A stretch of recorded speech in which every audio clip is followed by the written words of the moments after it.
On l'a vu partout dans les médias mainstream, sur nos écrans télé, à la radio et même à la une du journal Le Point.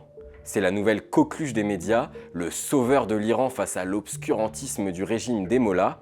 Aujourd'hui, je veux vous parler de Reza Pahlavi.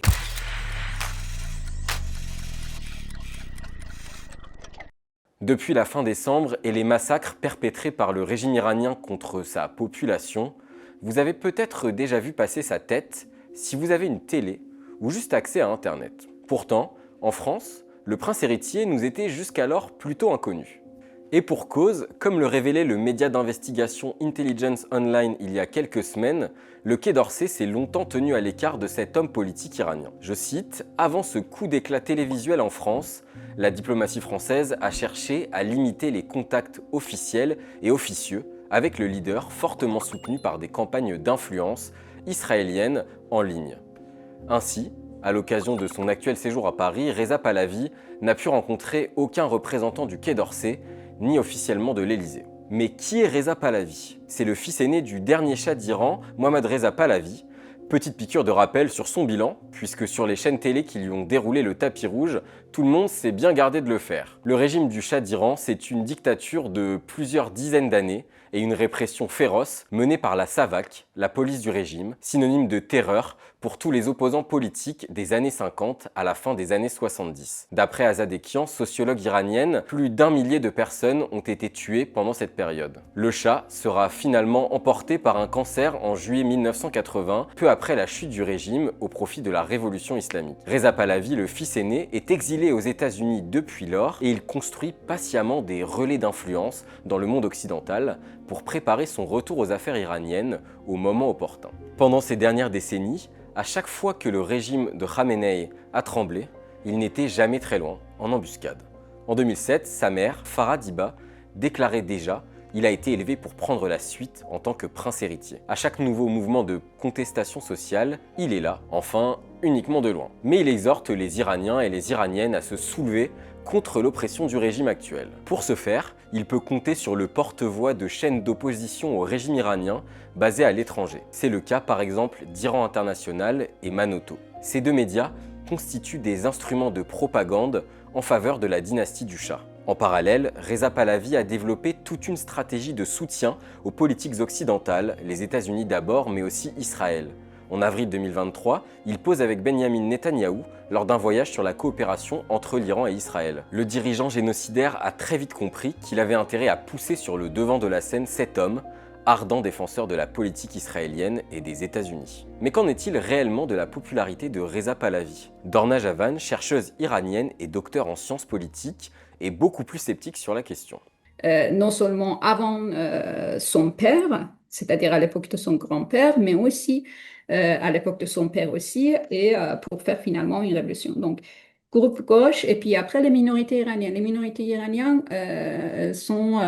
comprennent la moitié de population d'Iran quand même et qu'ils étaient systématiquement massacrés et aussi réprimés depuis 1925, même si ça commençait depuis 1920, mais le grand-père a commencé ces massacres dans les zones périphériques à partir de 1925, soit les massacres des Turkmènes, les massacres des Arabes, des Turcs azerbaïdjanais et les Kurdes.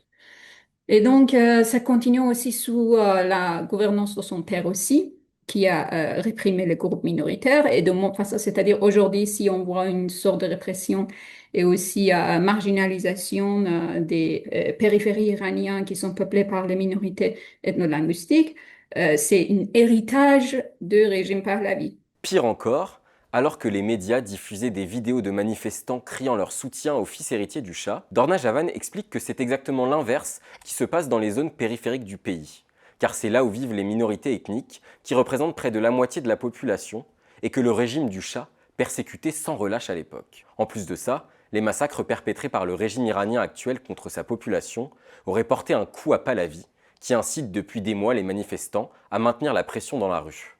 Le régime était aussi vigilant en voyant qu'en fait, parmi le groupe de manifestants, il y avait aussi ceux qui essayent de manipuler les manifestations, ceux qui Mhm. essayent aussi de diriger les manifestants vers les grandes rues, etc.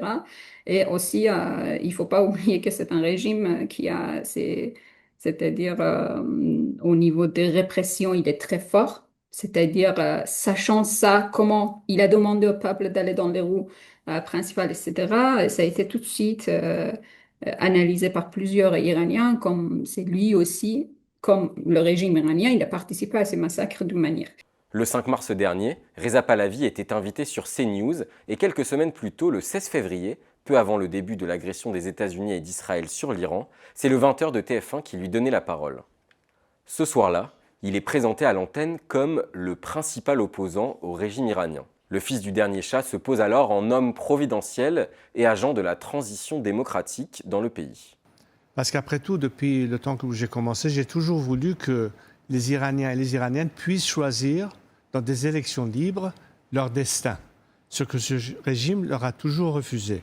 Donc au fait, quand cet appel et cette attente me met en position assez unique de pouvoir fédérer l'opposition iranienne, quel que soit leur vote final, mais qui voit en moi la meilleure chance de pouvoir arriver à ce point de destination, c'est justement un mandat temporaire de transition. C'est mon rôle à jouer pour que Iraniens, de quel bord politique qu'ils soient, puissent choisir leur futur par les urnes et les élections libres. Cette surenchère médiatique en France autour du Shah, c'est le fruit d'une campagne de com savamment orchestrée. Il y a pas mal de problèmes dans les médias français, hein. Bah, on sait qui est invité, comment, par qui et pourquoi. Et donc, et ça, c'est pas nouveau. C'est-à-dire, moi, j'étais particulièrement choquée quand je voyais que même la chaîne Arte aussi plusieurs fois a fait des documentaires sur cette famille royale en montrant où, en fait, avec Farah, la mère aussi, plusieurs reportages a été fait. Aujourd'hui aussi, il est invité des mêmes médias de même manière, quoi, pour montrer en tant que leader de mouvement actuel, alors que, en fait, il y a aujourd'hui, malheureusement, en fait, il y a tellement une sorte de en fait, les groupes d'opposition iraniens, il y en a plusieurs. Il n'y a pas une alliance. On ne peut pas dire qui est leader de ce mouvement-là. On parle d'un mouvement, en fait, populaire. Dans l'article d'Intelligence Online, le nom d'Alexandre Fatemi ressort. C'est le petit-neveu d'un ancien ministre iranien des années 50 et il est un des artisans du retour aux affaires de la dynastie Pahlavi. Officiellement, c'est le conseiller pour la France de Reza Pahlavi. En réalité, c'est lui qui tire les ficelles pour donner le plus de lumière possible à son chef. Il a engagé dans ce sens Jean-Baptiste Douat, un ancien conseiller de Bruno Retailleau, notre ancien ministre de l'Intérieur. Ensemble, ils militent pour convaincre des franges néoconservatrices françaises, comme l'association SOS Chrétien d'Orient, ou en s'arrogeant le soutien d'Anne Méo, patronne d'Image 7, une puissante agence de communication, et tout cela pour redorer le blason de l'héritier de la dynastie déchue. Derrière cette communication bien huilée, un risque se pose, celui de remplacer la dictature actuelle par une autre. Ce programme, moi, personnellement, j'ai regardé très vite, mais et donc, ce qu'on peut voir dans ce document, c'est que oui, il parle de 3 ans, une période de 3 ans de transition, mais c'est lui qui va être dirigeant. Il n'y a pas d'élection, absence de l'élection, absence de séparation de pouvoir. Et Et ce est-ce programme que... de transition, Ouais. il est hyper non démocratique.